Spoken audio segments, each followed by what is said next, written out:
وَأُمْلِي لَهُمْ لِيَزْدَادُوا إِثْمًا وَلَهُمْ عَذَابٌ مُهِينٌ ما كان الله ليذر المؤمنين على ما أنتم عليه حتى يميز الخبيث من الطيب وما كان الله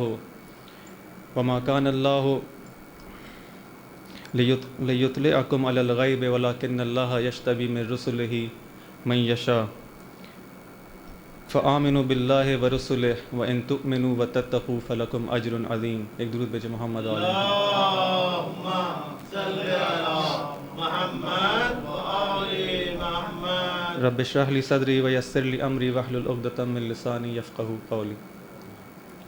عزیزان محترم، خدا کا شکر ہے کہ اس نے ہمیں ایک بار پھر یہ توفیق دی کہ اس 1441 ہجری کہ محرم کے دوبارہ سے امام حسین علیہ السلام کے اس فرش اعزا پر آ سکیں، حاضری دے سکیں، اور خدا کا جتنا بھی اس عظیم نعمت پر شکر کیا جائے وہ کم ہے. ایک ایسی نعمت کہ جو اس دین کی حفاظت کی باعث ہے، جو دین کا شجر ہے، اس دین کا جو درخت ہے، اس کی آبیاری جس خون سید الشہداء سے ہوئی ہے، یہ عزاداری اسی کا ایک ادامہ ہے، اسی کی کنٹینیوشن ہے. خدا کا شکر ہے کہ اس نے ہمیں دوبارہ سے توفیق دی. اور جس طرح جب کوئی خدا نعمت دیتا ہے تو اس کا شکر واجب ہوتا ہے، اور اس کے نتیجے میں اس نعمت میں خدا اضافہ کرتا ہے. اگر اس کا کفران نعمت کیا جائے تو وہ نعمت چھین لی جاتی ہے. اس لیے بہت زیادہ احتیاط کی ضرورت ہے، بہت زیادہ اس میں کوشش ہونی چاہیے کہ ہمارا جو وظیفہ ہے، جو ذمہ داری ہے، چاہے وہ خطیب کا ہو، چاہے وہ سامعین کا ہو، ہر وہ شخص جو اس محفل اس عزا کو برقرار کرنے کے اندر، انعقاد کرنے کے اندر جو سہیم ہے، وہ اپنی ذمہ داری کو ادا کرے، اپنے وظیفے کو انجام دے. عزیزان محترم، جس طرح سے پچھلے سالوں میں بھی کوشش رہی ہے کہ پہلے دن کچھ اسی عزاداری کے حوالے سے، اس کی اہمیت کے حوالے سے کچھ نکات جو ہیں آپ کی خدمت میں پیش ہوں. آج بھی انشاءاللہ کچھ نکات خود عزاداری کے حوالے سے بیان کرنا مقصود ہیں. ایک حدیث ہے جس میں رسول اللہ صلی اللہ علیہ وآلہ وسلم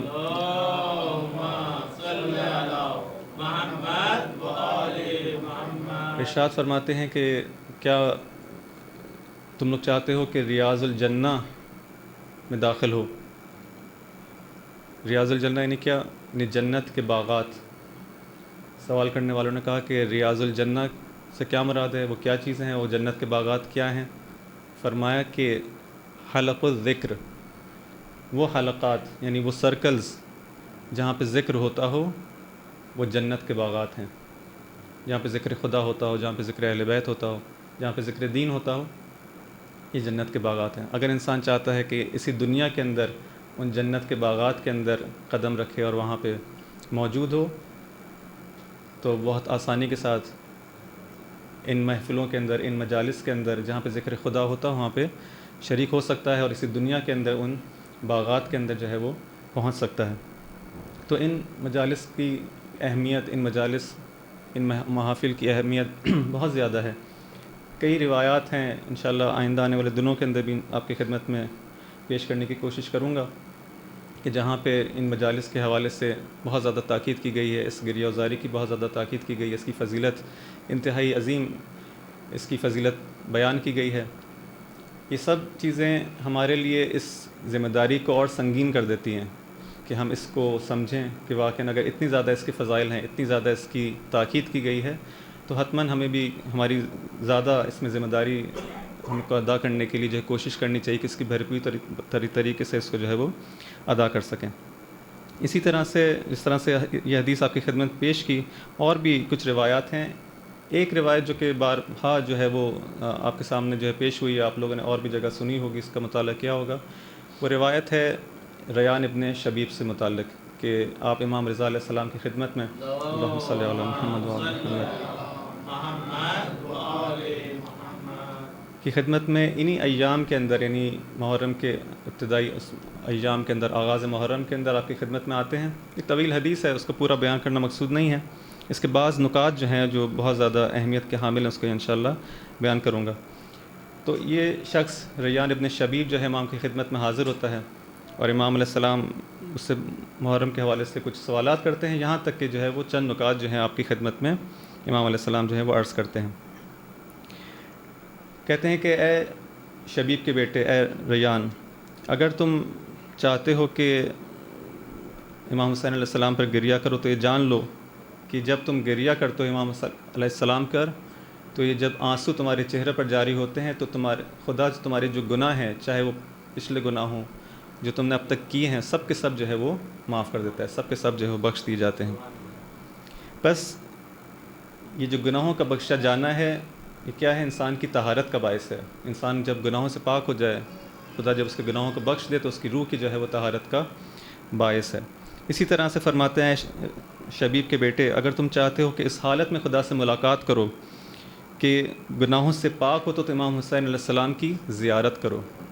ایک مطلب گریہ سے متعلق، دوسرا مطلب کہا کہ امام علیہ السلام کی زیارت کرو۔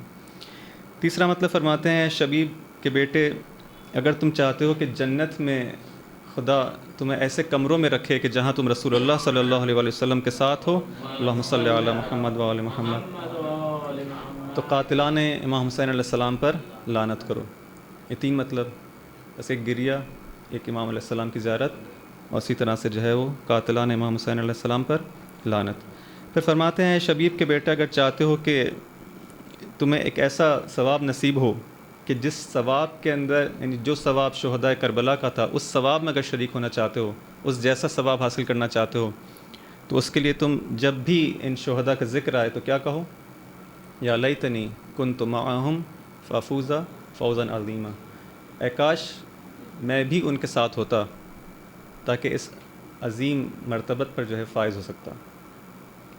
البتہ یہ فقط زبانی نہیں ہے کہنا کہ انسان جو ہے جیسی آئے، جیسی ہم زیارات کے اندر پڑھتے ہیں، نہیں، واقعاً دل سے اس کی جو ایک آرزو ہو، اس کی تمنا ہو کہ اے کاش میں وہاں پر ہوتا، امام علیہ السلام کے ساتھ ہوتا، ان کا ساتھ دیتا، تو اس عظیم مقام پر، اس عظیم منزلت پر جو ہے فائز ہو سکتا۔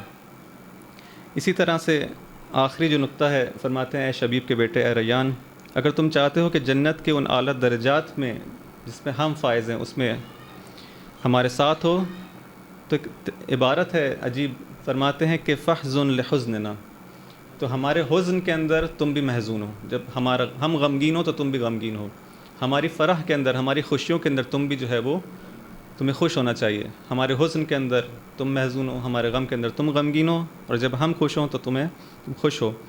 وعلیک بولایتنا، اور اے ریان دیکھو ہماری ولایت کو تھامے رکھنا، ہمیشہ ہماری ولایت سے جو ہے متمسک رہنا۔ فلو ان رجلا تولی حجرا، دیکھو اگر کوئی شخص کسی پتھر کی بھی ولایت، یعنی اس کی محبت اس کے دل میں ہوگی، تو خدا اس کو اسی کے ساتھ محشور کرے گا۔ یعنی جس کی ولایت تمہارے دل میں ہوگی، جس کی محبت تمہارے دل میں ہوگی، خدا اس کے ساتھ انسان کو جو ہے محشور کرتا ہے۔ یہ 5 نکات امام علیہ السلام اس روایت کے اندر، طولانی روایت ہے جس کے اندر بیان کرتے ہیں۔ بس انسان، یہ جو ایک طرح سے ایک دستور ہے اس حوالے سے، اس محرم کے حوالے سے اگر ہم اپنے ذہنوں میں رکھیں کہ امام علیہ السلام پر گریہ کی جو فضیلت ہے کہ انسان کے گناہوں کی بخشش کا باعث ہے، یعنی اس کی طہارت کا باعث ہے۔ اسی طرح سے امام علیہ السلام کی زیارت کرنا، ان کے قاتلوں سے پر لعنت کرنا۔ لعنت کا مطلب یہ نہیں کہ جیسے امام علیہ السلام کے قاتلوں کا نام آیا ہم جو ہے فقط زبانی جو ہے وہ لعنت، نہیں، لعنت کا مطلب کیا ہے کہ ان سے بیزاری اختیار کی جائے، خدا سے دعا کی جائے کہ خدا ان کو اپنی رحمت سے دور رکھے۔ وہ دشمنان امام حسین علیہ السلام جو ہیں، وہ جیسے بھی ہیں، ان کی جو صفات ہیں اس سے بھی انسان جو ہے وہ پرہیز کرے۔ ایسا نہ ہو کہ انسان جو ہے وہی صفات جو کہ دشمنان اہل بیت کی تھیں وہ اس کے اندر ہوں اور پھر امام علیہ السلام کے دشمنوں پر لعنت بھیجتا رہے۔ ایک طرح سے لعنت خدا نہ کرے اسی کے طرف جو ہے وہ پلٹ کر آتی رہے، کیونکہ جو بھی ان صفات کا حامل ہوگا، یہ لعنت جو ہے اس تک پہنچے گی۔ تو ان صفات سے انسان دوری اختیار کرے، واقعاً ان دشمنان دین اور دشمنان امام سے بیزاری اختیار کرے اور ان سے جو ہے اپنی برات کا اظہار کرے۔ اسی طرح سے جو ہے امام علیہ السلام کے اصحاب کے ساتھ اس مقام پر فائز ہونے کے لیے دعا ہمیشہ اس کی آرزو، دل سے اس کی آرزو کہ اے کاش میں وہاں پہ ہوتا۔ معیت جو ہے امام علیہ السلام کی ہے، امام علیہ السلام کے جو ساتھ ہونا ہے۔ بہت سے لوگ ہیں جو کربلا میں وہاں موجود ہیں، امام علیہ السلام کے ساتھ تھے، لیکن امام علیہ السلام کے ساتھ کربلا میں تو موجود ہیں لیکن امام علیہ السلام کے خیمے کے اندر نہیں ہیں، وہ طرف مقابل ہیں اس لشکر کے ساتھ۔ امام علیہ السلام کی معیت اس طرح سے کہ ہم ان کے ناصر ہو سکیں، ان کی نصرت کر سکیں، ان کے خیمے کے اندر داخل ہو سکیں، یہ دعا ہماری جو ہے وہ ہونی چاہیے۔ اسی طرح سے اپنے آپ کو اس طرح سے امام علیہ السلام کا عاشق بنا لے انسان کہ جب وہ خوش ہوں تو ہم ان کی خوشی پہ خوش ہوں، یعنی ہماری اپنی پھر کوئی خوشی نہ ہو، ہمارا اپنا کوئی غم نہ ہو، ان کا غم ہے تو ہم غمگین ہوں، ان کی خوشی ہے تو اس میں ہم خوش ہو سکیں۔ اسی طرح سے ایک اور روایت ہے جس میں ارشاد ہوتا ہے، عیون اخبار رضا کے اندر یہ روایت ہے کہ جو شخص من جلس مجلساً، جو شخص کسی مجلس کے اندر بیٹھے حاضر ہو، یحییٰ فیہ امرنا، کہ جس کے اندر ہمارے امر کا احیا ہوتا ہو، اس کو زندہ کیا جاتا ہو، لم یمت قلبہ یوم تموت القلوب، تو اس دن جس دن سارے قلب مردہ ہوں گے اس دن اس کا قلب جو ہے وہ زندہ ہوگا۔ اگر تم چاہتے ہو کہ تمہیں حیات، ایک واقعی حیات نصیب ہو، تمہارے دل کو حیات نصیب ہو، معنوی حیات نصیب ہو، تو تمہیں چاہیے کہ ایسی مجالس کے اندر شرکت کرو کہ جس میں ہمارے امر کا جو ہے وہ احیا ہوتا ہو، جس میں ہمارے امر کو جو ہے وہ زندہ کیا جاتا ہو۔ امر سے مراد جو ہے اس روایت کے اندر اور باقی روایت کے اندر بھی انسان اگر مطالعہ کرے، بہت سی روایت کے اندر اس لفظ کا ذکر آیا، ہمارا امر، ہمارے امر کو زندہ کیا جائے، امرنا۔ اس سے یہ اشارہ ہے در حقیقت روایات کے اندر ولایت کی جانب سے اشارہ کیا جاتا ہے جب امام علیہ السلام کہنا چاہتے ہیں، کیونکہ حالات اس زمانے میں تقیہ کے حالات تھے، بہت سی چیزوں کو جو ہے امام علیہ السلام اشارتاً بیان کرتے تھے۔ تو فرماتے ہیں کہ جن مجالس کے اندر ہمارے امر کا احیا ہو، وہاں پہ انسان اگر شرکت کرے تو اس دن جب دل مر جائیں گے اس دن اس کا دل جو ہے وہ زندہ ہوگا، اس قیامت کے دن جو ہے اس انسان کی جو حیات کا باعث ہے۔ بس دیکھیں چند چیزیں ہیں جو اہم چیزیں ہیں کہ جو ہمیں ان احادیث کی روشنی میں جو ہے ملتی ہے۔ در حقیقت یہ رزق ہے، رزق جو ہے ماہ محرم کا یہ رزق ہے جو ہم کو حاصل کرنا ہے، اگر ہم واقعی اس کو اپنے ہاتھ سے نہ جانے دیں، اس کی کوشش کریں کہ رزق کو حاصل کر سکیں، کیونکہ رزق جو ہے وہ فقط وہ مادی رزق نہیں ہے، وہ کھانا پینا، یہ پیسہ، یہ سب نہیں، بلکہ جس طرح سے ہمارے پاس رزق مادی ہے، اسی طرح سے جو رزق جو ہے وہ معنوی بھی رزق موجود ہے۔ اور اصل جو رزق ہے وہ یہی معنوی ہے۔ کیوں؟ اس لیے کہ رزق کیا ہوتا ہے؟ رزق وہ چیز ہے کہ جس کی بدولت انسان جو ہے اپنی زندگی گزارتا ہے، یعنی انسان کو اپنی زندگی گزارنے کے لیے جس چیز کی ضرورت ہے کہ جس کے بغیر وہ زندہ نہ رہ سکے، وہ رزق ہے۔ ہر وہ چیز کہ جو اس کی زندگی کے لیے ضروری ہے اسے ہم رزق کہتے ہیں۔ اب اس کا جو ہے کھانا پینا اگر اس کی زندگی گزارنے کے لیے ضروری ہے تو یہ بھی رزق ہے۔ اگر جو ہے کچھ اور ایسی چیزیں ہیں کہ جس کے اوپر اس کی روح کی زندگی جو ہے متوقف ہے تو وہ بھی اس کا رزق ہے، جیسے علم ہے، عبادت ہے، یہ سب بھی جو ہے اس کا رزق ہے۔ ان جانب بھی انسان جو ہے وہ توجہ کرے۔ اس ماہ مبارک کے اندر اس کے اپنے مخصوص رزق ہیں جس کا ان روایات کے اندر اس طرح سے اشارہ ہوا ہے۔ اہم ترین مثلا اگر دوبارہ سے اس کا تکرار کیا جائے، طہارت قلب، طہارت روح جو ہے ایک اہم ترین رزق ہے جو یہاں پہ ہم کو حاصل ہو سکتا ہے۔ حیات ہے، حیات معنوی، واقعی حیات جو ہے حیات طیبہ جسے کہتے ہیں، اگر ہم حاصل کرنا چاہتے ہیں یہ اس محرم کا رزق ہے۔ یہ تمام چیزیں اگر ہم چاہتے ہیں اس محرم میں حاصل کرنا تو ان آداب کے ذریعے سے جس کا ابھی ذکر ہوا، اگر ان کا خیال رکھا جائے تو یہ حاصل ہو سکتے ہیں۔ اور یہ ہر قسم کے رزق کو خدا نے جو ہے مخصوص جگہوں پہ رکھا ہے۔ وہ رزق جو کہ ماہ رمضان کے اندر رکھا ہے وہ انسان ماہ رمضان میں حاصل کر سکتا ہے۔ وہ رزق جو کہ خدا نے ماہ ذی الحجہ کے اندر رکھا ہے اس کو انسان جو ہے ماہ ذی الحجہ کے اندر حاصل کر سکتا ہے۔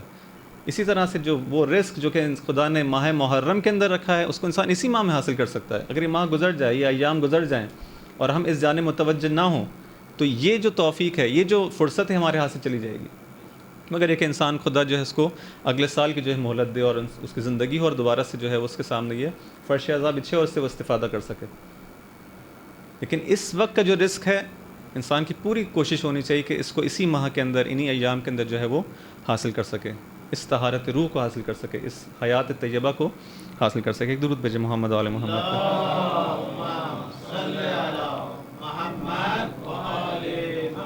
بس یہ جو ذکر ہوا، امام علیہ السلام فرماتے ہیں کہ اے شبیب کے بیٹے، تم اگر گریہ کرو گے اور تمہارے یہ جو آنسو ہیں تمہارے چہرے پر جاری ہو جائیں گے تو اس کے نتیجہ یہ ہوگا کہ خدا تمہیں بخش دے گا، تمہارے گناہوں کو بخش دے گا۔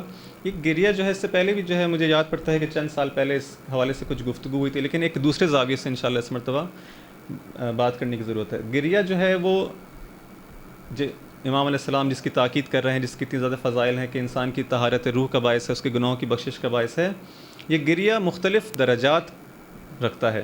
ایک جیسا نہیں ہے. اگر ہمارے پاس مختلف افراد ہیں جو اس فرش فضا پہ بیٹھے ہیں اور پوری دنیا کے اندر جو اس فرش فضا پہ بیٹھے ہیں، ان سب کا گریہ ایک درجے کا نہیں. انسان جو ہے وہ اس کے ایک ہی جو آنسو ہیں وہ مختلف اہمیت کے، اس کی جو مختلف درجات ہو سکتے ہیں. ایک ہمارے پاس جو گریہ ہے وہ خوف کا گریہ ہے، کہ جب انسان جو ہے وہ امام حسین علیہ السلام پہ اشک بہا رہا ہے، امام حسین علیہ السلام پہ گریہ کر رہا ہے، لیکن وہ گریہ ہے کہ جو خوف کی وجہ سے. کیا خوف ہے اس کو؟ خوف یہ کہ ایسا نہ ہو کہ میری دنیا جو ہے مجھے امام حسین علیہ السلام سے جدا کر دے. کہ جس طرح سے اہل کوفہ کہ جنہوں نے امام علیہ السلام کو بلایا، دعوت دی، سب کچھ کیا، اتنا اہتمام کیا، لیکن آخر میں ان کے اور امام علیہ السلام کے درمیان دنیا جو ہے وہ حائل ہو گئی، دنیا جو ہے رکاوٹ بن گئی.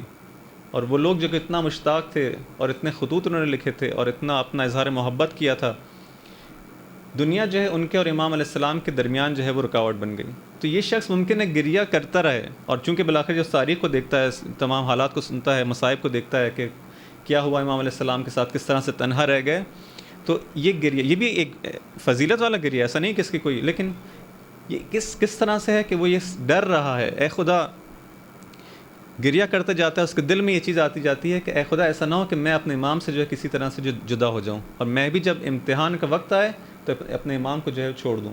میں جس نے جو ہے پوری زندگی جو ہے مجالس کے اندر جو گزاری اور اس فرش عزا پر گزاری اور روتا رہا، گریہ کرتا رہا، ایسا نہ ہو کہ جب وقت آئے اور میرے زمانے کا امام جو ہے مجھ سے کچھ طلب کرے اور مجھے نصرت کے لیے بلائے تو میں بھی جو امام علیہ السلام کو جو ہے وہ خدا نہ کرے کہ چھوڑ دوں.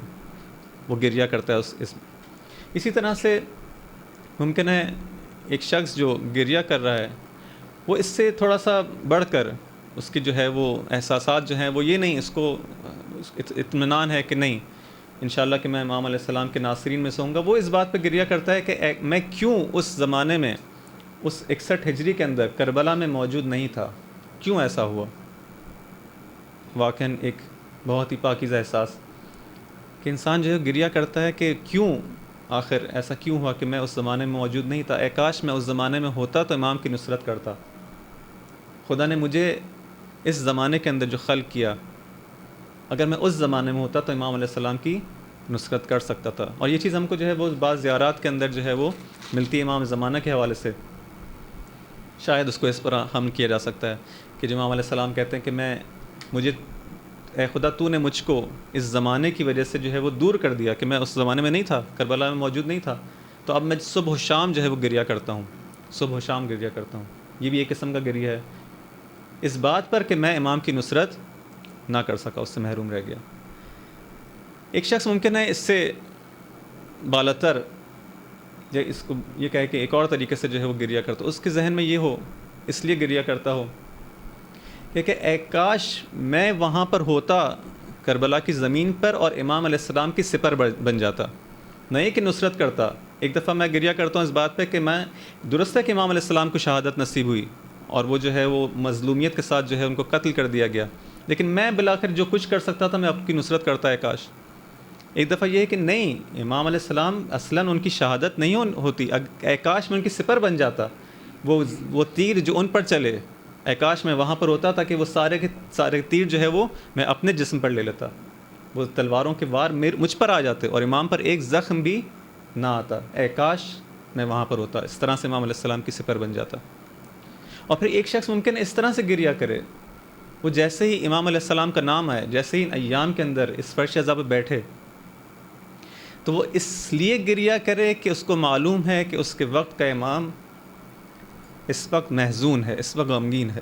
اس کا گریہ اس بات پر ہے کہ اہل بیت جو ہیں ان ایام کے اندر غمگین ہیں، پریشان ہیں. امام زمانہ آنسو بہا رہے ہیں، گریہ کر رہے ہیں. ان کی پریشانی، ان کے گریے کے اندر یہ شخص جو ہے وہ محزون ہے، جس کا اس روایت کے اندر بھی اشارہ کیا گیا. ایک بہت بڑا مرتبہ ہے کہ انسان محبت کے اندر اس طرح سے ڈوب جائے کہ اسے پھر کسی اور چیز کا احساس نہ ہو کہ چونکہ میرا امام غمگین ہے، بس خود بخود اس کے دل کے اندر ایک حزن پایا جائے، اس کو وہ بے قرار ہو، اس کے اندر کوئی چین نہ ہو، سکون نہ ہو. یہ وہ گریہ ہے جو کہ محبت کا گریہ ہے. یہ مختلف بالآخر انسان جو ہے اس فرش عزا پر آتا ہے، خدا سے انسان دعا کرے ان ایام کے اندر، خاص طور پہ جب اس کا دل جو ہے منقلب ہو. یہ وہ وقت ہے جو کہ دعا کی قبولیت کا وقت ہے. انسان کا دل جب دیکھے کہ ہاں منقلب ہو چکا ہے، اس کے اندر جو ہے وہ نرم پڑ چکا ہے، اس کے آنکھوں سے آنسو جاری ہیں، تو وہ خدا سے دعا کرے. لیکن کس چیز کی دعا کرے؟ طہارت قلب کی دعا کرے، اپنی حیات طیبہ کی دعا کرے، نصرت امام کے لیے دعا کرے کہ اے کاش میں اس مقام پر فائز ہو سکوں کہ اپنے امام کا ناصر بن سکوں. یہ تمام چیزیں ہیں کہ جو اپنے اسی طرح سے دنیا کے اندر جو ظلم ہو رہا ہے مومنین کے اوپر، مسلمین کے اوپر، واقعی ہم لوگ کتنے آسانی سے کتنے سکون کے ساتھ یہاں بیٹھے ہوئے ہیں، لیکن اسی وقت جو ہے دنیا کے اندر کتنی مقامات پر جو ہے ظلم ہو رہا ہے مومنین کے اوپر.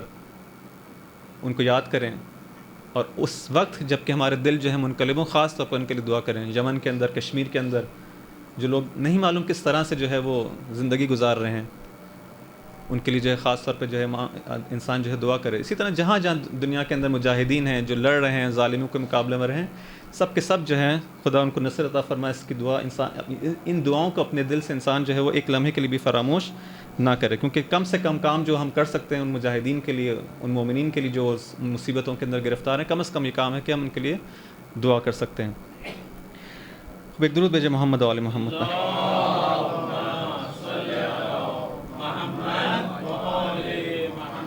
اس روایت کے اندر ارشاد ہوا کہ جس کا آپ کی خدمت میں بیان ہوا کہ ایسی مجالس کے اندر شرکت کرنا کہ جس کے اندر ہمارے امر کا احیا ہوتا ہو، تو یہ اس چیز کا باعث ہے کہ انسان اس وقت جب کہ دل مردہ ہوں گے، یہ شخص جو ہے وہ اس کا دل جو ہے وہ نہیں مرے گا اور یہ جو زندہ ہوگا. یہ بات ہوئی کہ امر سے مراد، امرنا یہاں پہ جو کہا گیا ہمارا امر، اس سے مراد ہماری ولایت ہے. اس ولایت کو ایسی مجلس جس میں ولایت کو احیا کیا جائے، جس میں ولایت کو جو ہے وہ زندہ کیا جائے.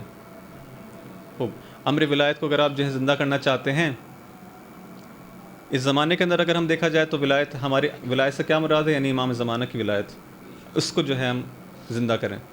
کس طرح سے زندہ کیا جائے؟ ہر وہ کام کہ جس کے ذریعے سے امام علیہ السلام کی ولایت کے زمینے کو فراہم کیا جا سکے، ان کی ولایت کو زندہ کرنے کے مترادف ہے.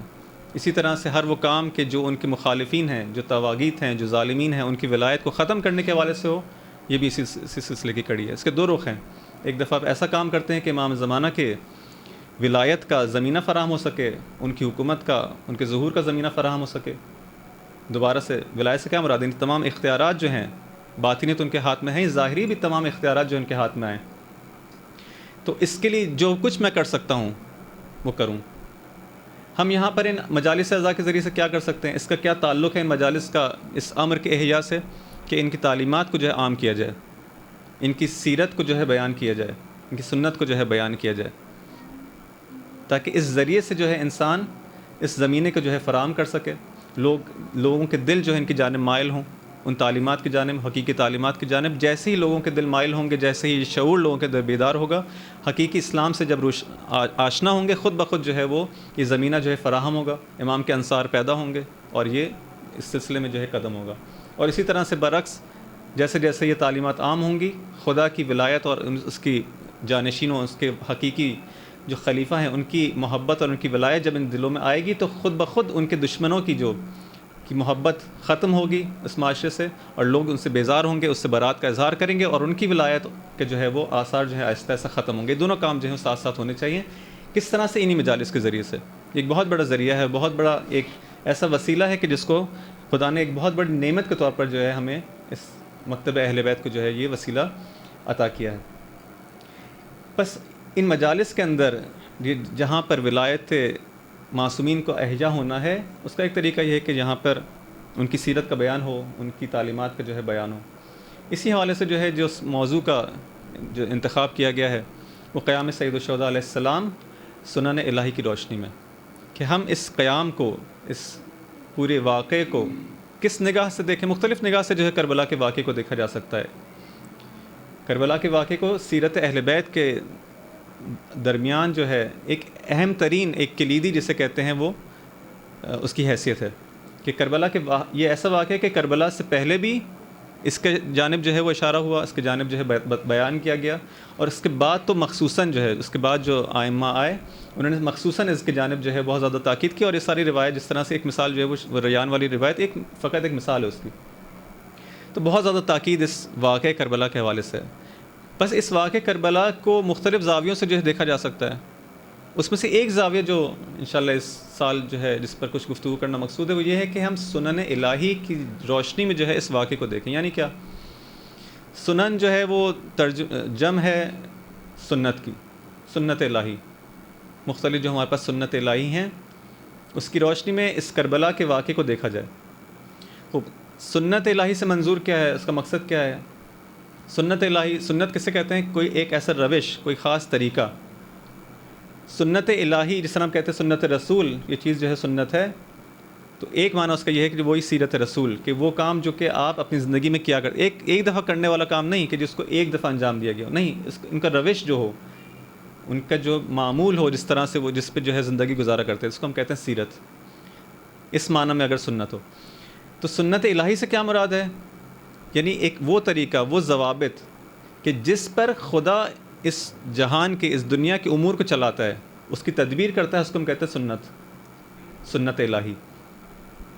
یہ جو سنتیں ہیں جو کہ قرآن کے اندر بیان کی گئی ہیں، مختلف سنتوں کو بیان کیا گیا کہ جس طرح سے بعض سوروں کے اندر ارشاد ہوا اس سنت کے حوالے سے کہ اس کی خصوصیت کیا ہے کہ اس کے اندر تم کوئی تبدیلی نہیں پاؤ گے، اس کے اندر کوئی تحویل نہیں پاؤ گے. لن تجد لسنت اللہ تبدیلا ولن تجد لسنت اللہ تحویلا.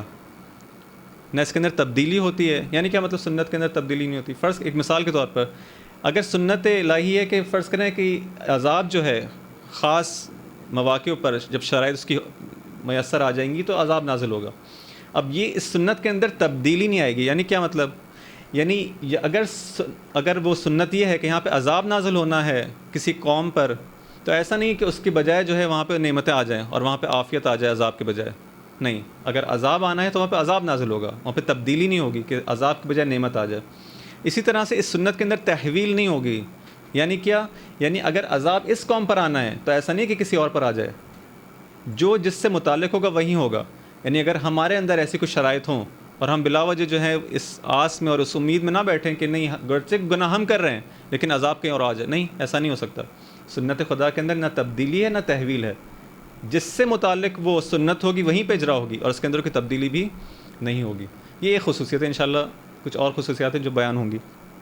تو ان سنتوں کا جو ہے بیان ہے کہ ان سنت کی روشنی خدا کی جو سنتیں جو جس کو ہم آسان الفاظ میں اگر بیان کرنا چاہیں قوانین، وہ کیا قوانین ہیں، وہ کیا لاز ہیں کہ جس کے ذریعے خدا اس جہان کی جو ہے تدبیر کرتا ہے، اس کو چلاتا ہے. اس روشنی میں، ان سنن الہی کی روشنی میں کربلا کے واقعے کو دیکھیں، اس قیام سید الشہداء کو دیکھیں. کیا فائدہ ہے اس کا؟ کیا ہم حاصل کرنا چاہتے ہیں؟ کیا فائدہ ہوگا؟ کیوں اس موضوع کا انتخاب کیا گیا ہے؟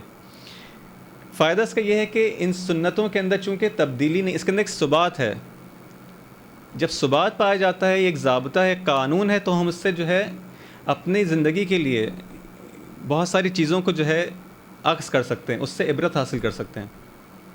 کیونکہ بالآخر یہ وہ سنت ہے، اس کے اندر تبدیلی نہیں ہے. نہیں، اگر وہی شرائط، وہی حالات جو ہیں اس زمانے کے اندر رونما ہوں گے تو دوبارہ سے وہی کچھ ہوگا جو ہوا تھا. بس ہم اس کے ذریعے سے اپنی زندگی کو پلان کر سکتے ہیں، بہتر طریقے سے جو ہے اپنی زندگی کو اس گزشتہ دور کو دیکھتے ہوئے، سنت الہی کس طرح سے پچھلے زمانے میں جاری ہوئی، اس کو دیکھتے ہوئے اپنے لیے جو ہے آئندہ کے زمانے کے اندر جو انسان جو ہے پلان کر سکتا ہے کہ میں کیا کر سکتا ہوں. پھر مختلف جو ہے ان سنتوں کو دیکھتے ہوئے فرض کریں کہ ایک سنت خدا کی اگر یہ ہے کہ خدا جو ہے امداد کرتا ہے، کمک کرتا ہے مومنین کی، تو ہمارے دل کے اندر یہ قوت پیدا ہوتی ہے، ہمارے اندر جو ہے یہ احساس پیدا ہوتا ہے کہ ہمیں ڈرنا نہیں ہے. اگر یہ سنت رہی ہے خدا کی کہ ہمیشہ جو ہے حق کا جو ہے غلبہ ہوتا ہے باطل کے اوپر، تو انسان گھبرائے گا نہیں. اس کو معلوم ہے کہ آخرکار جو ہے غلبہ جو ہے وہ حق پر جو ہے ان کا ہونے والا ہے. انسان جو ہے مایوس نہیں ہوگا. انسان جو ہے وہ کبھی بھی جو ہے وہ حالات کو دیکھ کے، دشمنوں کے مکر و فریب کو دیکھ کر جو ہے وہ نا امید نہیں ہوگا، کیونکہ اس کو معلوم ہے کہ سنت خدا یہ ہے کہ جو شیاطین جن و انس ہوں، چاہے وہ کتنا ہی مکر و فریب کر لیں، یہ سب کچھ جو ہے اس کی مثال کیسی ہے؟ اس مکڑی کے جالے کی مانند ہے کہ جو بہت ہی زیادہ نازک ہے. اس کو معلوم ہو جائے گا کہ درست ہے کہ بہت کچھ جو ہے ظاہر کے اندر جو ہے بہت زیادہ جو ہم کو لگ رہا ہے بہت بڑا ہے، بہت کچھ جو ہے اس کا مکر و فریب بہت زیادہ اسٹرانگ ہے، قوت، لیکن اس کے اندر ہم دیکھیں گے نہیں، اس کے اندر قوت نہیں ہے، اس کے اندر ضعف ہی ضعف ہے، اس کمزوری ہی کمزوری ہے، جس طرح سے ایک مکڑی کا جالا ہوتا ہے. تو اس تمام چیزوں کو دیکھتے ہوئے انسان جو ہے، اور اسی طرح سے ساتھ میں عبرت کے بھی پہلو موجود ہیں کہ کس طرح سے جو ہے وہ سابقہ امتوں کے اوپر جو ہے وہ ان کے ساتھ جو کچھ ہوا، چاہے نعمتوں کو لے لیں چاہے عذاب کو لے لیں، جب سنت کی بات آئے گی تو اس کے اندر چونکہ تبدیلی نہیں ہے، وہ ایک قانون ہے، قانون کے اندر جب تبدیلی نہیں ہوگی تو جس طرح سے وہاں پر جاری ہوا اس طرح سے اس زمانے کے اندر بھی جو ہے وہ جاری ہوگا۔ تو ان تمام چیزوں کو دیکھتے ہوئے جو ہے ہمارے لیے ایک بہتر طریقے سے ہم عاشورہ کو جو ہے اس بہتر طریقے سے جو ہے وہ کربلا کے اس واقعے کو ہم دیکھ سکتے ہیں اور اس کا جو ہے وہ جائزہ لے سکتے ہیں۔ درود بھیجیں محمد و آل محمد کا۔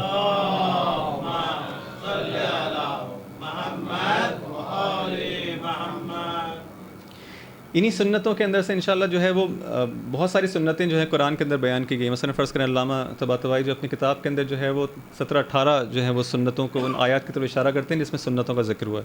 مختلف علماء نے مختلف طریقے سے اس کی جو ہے وہ بات کی ہے۔ اب تمام ان سنتوں کو ظاہر یہاں پہ جو ہے بیان نہیں ہو سکتا، وہ سنتیں جو اس واقعہ کربلا کے اندر زیادہ ہم کو جسے کہتے ہیں کہ واضح طور پر جو نظر آتی ہیں ان کا انشاءاللہ جو ہے بیان کرنا مقصود ہوگا۔ ان میں سے اہم ترین جو ہے وہ سنت ہے کہ جس کا اس آیت کے اندر اشارہ کیا کہ جس کو جو ہے آپ کی خدمت میں جو ہے وہ سرنامہ کلام کے طور پر جو ہے وہ بیان کیا۔ آیت سورہ آل عمران کی ہے، آیت نمبر 178 سے لے کے 179 تک۔ کیا ارشاد ہوتا ہے؟ اعوذ باللہ من الشیطان الرجیم ولا یحسبن الذین کفروا، وہ لوگ جنہوں نے کفر اختیار کیا وہ لوگ یہ گمان نہ کریں، کیا گمان نہ کریں؟ انما نملی لہم، کہ جو ہم ان کو ڈھیل دیتے ہیں، خیر لانفسہم، یہ ان کے لیے خیر ہے، یعنی وہ سوچے کہ ہاں خدا تو ہم پر کوئی عذاب نازل نہیں ہو رہا، ہمارے لیے بہت اچھی بات ہے، جو کرنا چاہیں اس دنیا کے اندر کرتے رہیں، ہم کو خدا نے جو ہے اجازت دی، کھلی چھٹی دی ہوئی ہے۔ کفار یہ گمان نہ کریں کہ ہم نے ان کو جو ڈھیل دی ہوئی ہے یہ ان کے لیے اچھا ہے، یہ ان کے فائدے کے اندر ہے، نہیں۔ انما نملی لہم، ہم جو ان کو ڈھیل دیتے ہیں کیا ہے؟ اس لیے تاکہ یہ لیزدادوا اثما، تاکہ ان کے گناہوں کے اندر یہ مزید اضافہ کر لیں، اور زیادہ گناہ کر لیں، اور زیادہ گناہ کر لیں۔ وَلَهُمْ، نتیجہ کیا ہوگا؟ جب زیادہ سے زیادہ گناہ کریں گے تو اس حد تک پہنچ جائیں گے کہ جو عذاب مہین ہے، وَلَهُمْ عَذَابٌ مُہین، کہ ان کے لیے جو ذلت والا عذاب جو ہے خدا جو ہے تیار کرے گا کہ ٹھیک ہے تم کو جتنا کرنا ہے خالص ہو جاؤ اس خدا کی نافرمانی کے اندر، اتنا زیادہ گناہ کر لو، اتنا زیادہ گناہ کر لو کہ جنت کا اصلا کوئی دور دور تو کہ تصور نہ ہو، خالص ہو جاؤ جہنم کے لیے، اس عذاب مہین کے لیے، ذلت والے عذاب کے لیے جو انسان جو ہے وہ کافر اپنے آپ کو آمادہ کر لے۔ بس یہ نہ سمجھے کافر کہ یہ جو ڈھیل دی ہوئی ہے ان کے لیے بہتر ہے، بلکہ ان کے اپنے نقصان کے اندر ہے اور ان کو جو ہے وہ اس عذاب مہین کی طرف جو ہے وہ لے جا رہی ہے۔ پھر ارشاد ہوتا ہے ما کان اللہ لیذر المؤمنین علی ما انتم علیہ، پچھلی آیت کے اندر کافرین سے خطاب ہوا کہ وہ لوگ یہ گمان نہ کریں، اگلی آیت کے اندر فوراً مومنین سے خطاب ہوا کہ تم بھی کچھ گمان نہ کرنا۔ ما کان اللہ لیذر المؤمنین علی ما انتم علیہ، اور مومنین یہ نہ سوچیں کہ ہم ان کو ان کے حال پر چھوڑ دیں گے کہ جس پر وہ ہیں، مثلا اگر وہ دیکھ رہے ہیں کہ ان کی جو ہے آزمائش، نہیں، ایسا نہیں ہے، ان کو ان کے حال پر نہیں چھوڑا جائے گا۔ حتی یمیز الخبیث من الطیب، یہاں تک کہ تمیز نہ ہو جائے، یہاں تک کہ فرق واضح نہ ہو جائے خبیث اور طیب کے درمیان۔ خبیث یعنی ناپاک، طیب یعنی پاک۔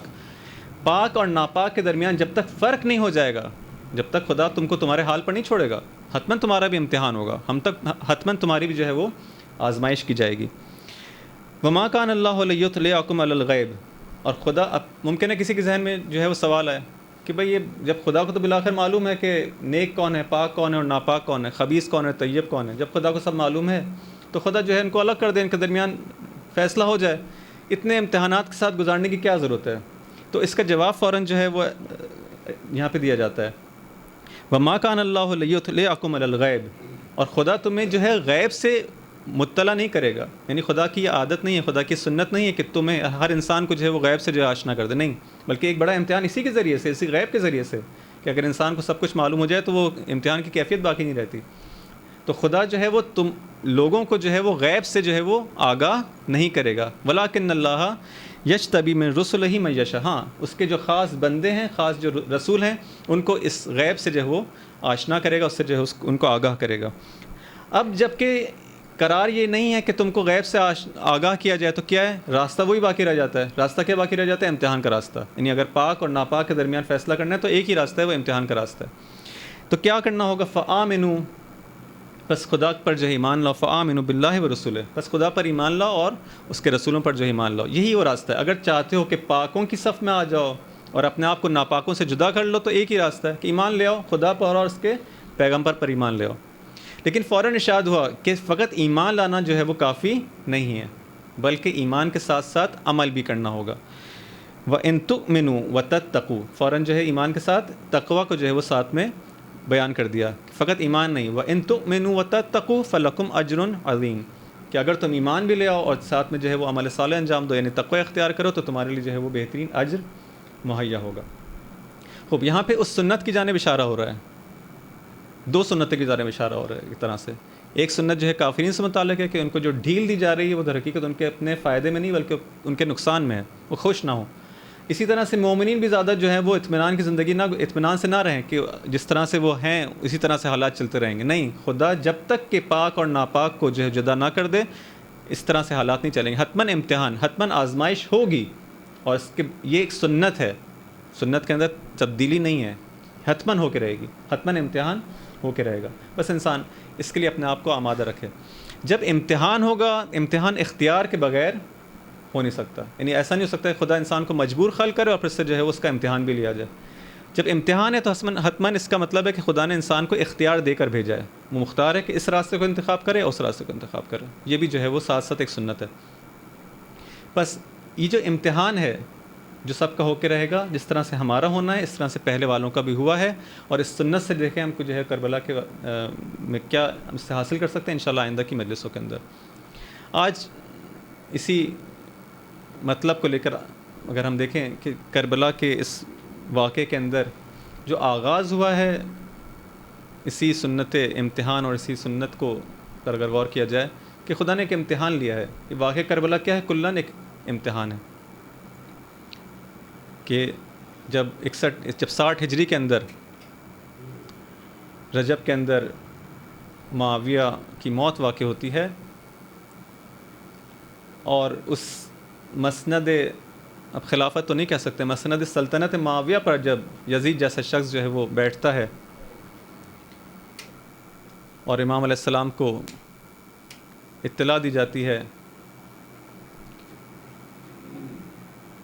یزید ایک قاصد کو روانہ کرتا ہے کہ امام علیہ السلام کی خدمت میں جا کر ان سے بیعت کو طلب کیا جائے، اور اگر بیعت کو قبول نہ کیا جائے تو ان کو قتل کر دیا جائے۔ یہاں پر مدینہ کے اندر چند افراد ہیں، باقی لوگوں سے کوئی خاص مشکل نہیں ہے، چند افراد ہیں کہ جہاں سے کچھ مقاومت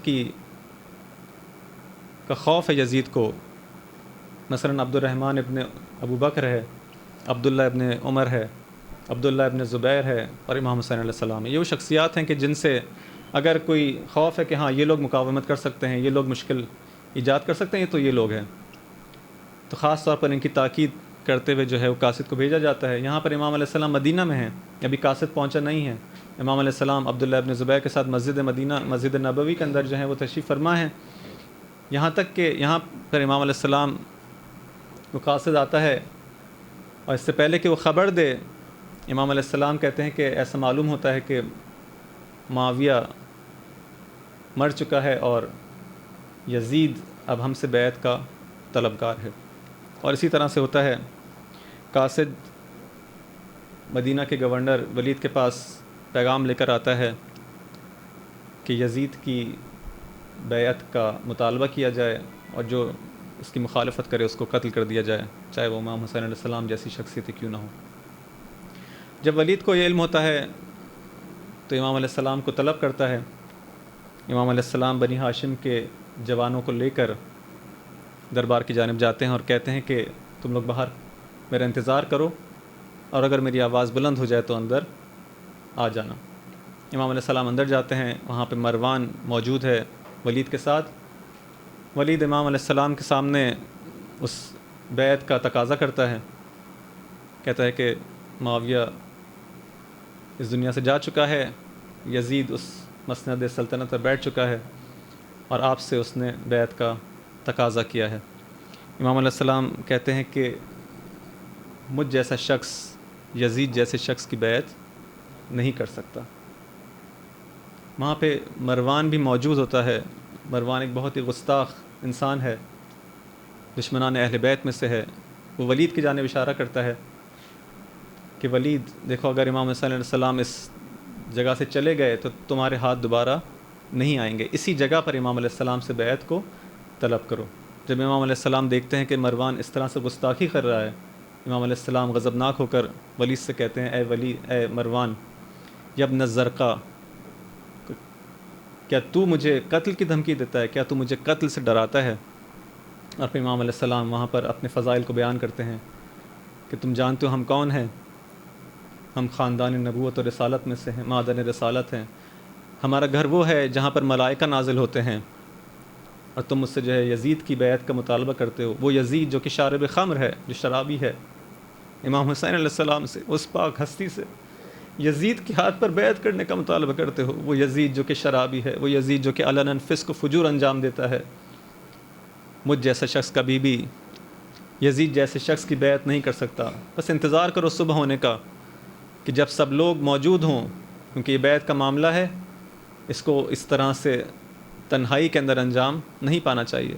ولید اجازت دیتا ہے، امام علیہ السلام باہر تشریف لاتے ہیں، اسی رات روضہ رسول پر جاتے ہیں، نانا کے روضے پر جا کر نانا کا نواسا امام اپنے جد کو خطاب کر کے کہتا ہے اے جد، آپ پر میرا سلام ہو، اے نانا آپ کا حسین آیا ہے، آپ کی بیٹی، آپ کی لخت جگر کا بیٹا حسین آیا ہے، اے نانا آپ نے مجھے اس امت کے حوالے کیا تھا لیکن اس امت نے میرے حق میں جفا کی، اے نانا اس امت نے مجھے تنہا چھوڑ دیا۔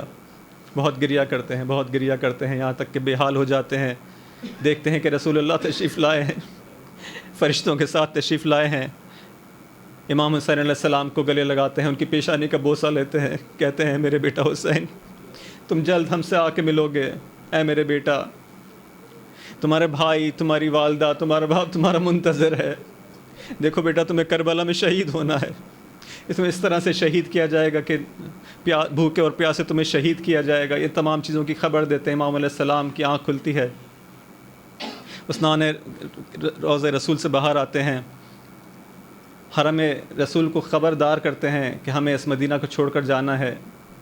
اہل بیت کے درمیان ایک کوہرام بچتا ہے، آہوزاری ہوتی ہے، گریہ ہوتا ہے۔ یہ وہ پہلی رخصت ہے شاید اس سفر کے اندر، ایک وہ رخصت ہے کہ جب کربلا کے میدان میں امام حسین علیہ السلام نے آخری وقت میں انجام دی، لیکن اس سے پہلے یہ وہ رخصت ہے کہ جب اپنے اس مدینہ کو چھوڑ کر جانا چاہتے ہیں کہ جہاں پر امام علیہ السلام نے اپنی پوری زندگی گزاری ہے۔ یہ وہ مدینہ ہے کہ جب اس کو خدا حافظ کرنا چاہتے ہیں، کہ جس کی ایک ایک گلی کے اندر ان کی یادیں وابستہ ہیں، رسول خدا سے ان کی یادیں وابستہ ہیں، ان کی مادر سے ان کی یادیں وابستہ ہیں۔ کس طرح سے اس شہر کو چھوڑ کر جائیں؟ ام سلمہ کو خبر ہوتی ہے کہ حسین نے کربلا کی جانب جانے کا ارادہ کیا ہے، بہت زیادہ پریشان ہو کے امام علیہ السلام کو کہتی ہیں کہ اے بیٹا تمہیں معلوم ہے کہ تمہارے جد نے مجھے بتایا تھا، یہ خبر دی تھی کہ میرا بیٹا جب عراق کی جانب جانے کا ارادہ کرے گا تو واپس نہیں آئے گا۔ امام حسین علیہ السلام آپ کو کربلا کی خاک دیتے ہیں، کہتے ہیں میری نانی دیکھیں وہ جو خاک آپ کو رسول اللہ نے دی تھی، اور یہ خاک جو کہ کربلا کی میں آپ کو دے رہا ہوں، کہ جس دن یہ خاک جو ہے سرخ ہو جائے تو سمجھ لیجئے گا کہ مجھے قتل کر دیا گیا۔ امام علیہ السلام رخصت ہوتے ہیں، نہ فقط اپنے نانا کی قبر سے رخصت ہوتے ہیں بلکہ اپنی ماں کی قبر پر آتے ہیں، اس پوشیدہ قبر کی جانب جاتے ہیں، اپنی ماں سے رخصت ہوتے ہیں، اپنے بھائی سے رخصت ہوتے ہیں، اور نہیں معلوم کس طرح سے رخصت ہوئے ہوں گے۔ اور آپ کو یاد آیا ہوگا وہ وقت جب حسن علیہ السلام کے جنازے پر تیر چلائے گئے تھے، نہیں معلوم کس طرح سے رخصت ہوئے ہوں گے۔ اور یاد آیا ہوگا وہ وقت جب آپ کی والدہ کو تماچے لگے تھے، کس طرح سے رخصت ہوئے ہوں گے ان گلیوں سے کہ جن میں علی علیہ السلام کو رسی ڈال کر کھینچا گیا تھا۔ الا لعنۃ اللہ علی القوم الظالمین وسيعلم الذين ظلموا أي منقلب ينقلبون۔ اے خدا ہماری اس کلیل سی عبادت کو قبول فرما، اے خدا اس پاک ذات پر ہونے والے ظلم کا انتقام لینے کے لیے اپنی آخری حجت کے ظہور میں تعجیل فرما، اور ہمیں ان کے بہترین اصحاب و انصار میں شامل فرما۔ اے خدا تجھے اس واسطہ اس فرش عزا کا، اس گریے کا جو مومنین کے دل میں جو محبت ہے امام علیہ السلام کی، اس سے جو گریہ ازاری جو ہے وہ جاری ہوئی ہے، ان اشکوں کا واسطہ اس دنیا کے اندر جہاں جہاں مظلومین ہیں، مومنین و مومنات، مسلمین و مسلمات جو کسی بھی طرح سے ظلم کا شکار ہیں، ان سب کی نصرت فرما۔ اے خدا اس سلسلے میں ہماری جو ذمہ داری ہے ہم اس کو ادا کرنے کی توفیق عطا فرما۔ کشمیر میں، یمن میں، عراق میں، فلسطین میں، جہاں جہاں پہ ظلم ہو رہا ہے ان سب کی جو ہے وہ کمک فرما۔ اے خدا اپنے آخری حجت کے ظہور میں تعجیل فرما۔ وآخر دعوانا الحمدللہ رب العالمین۔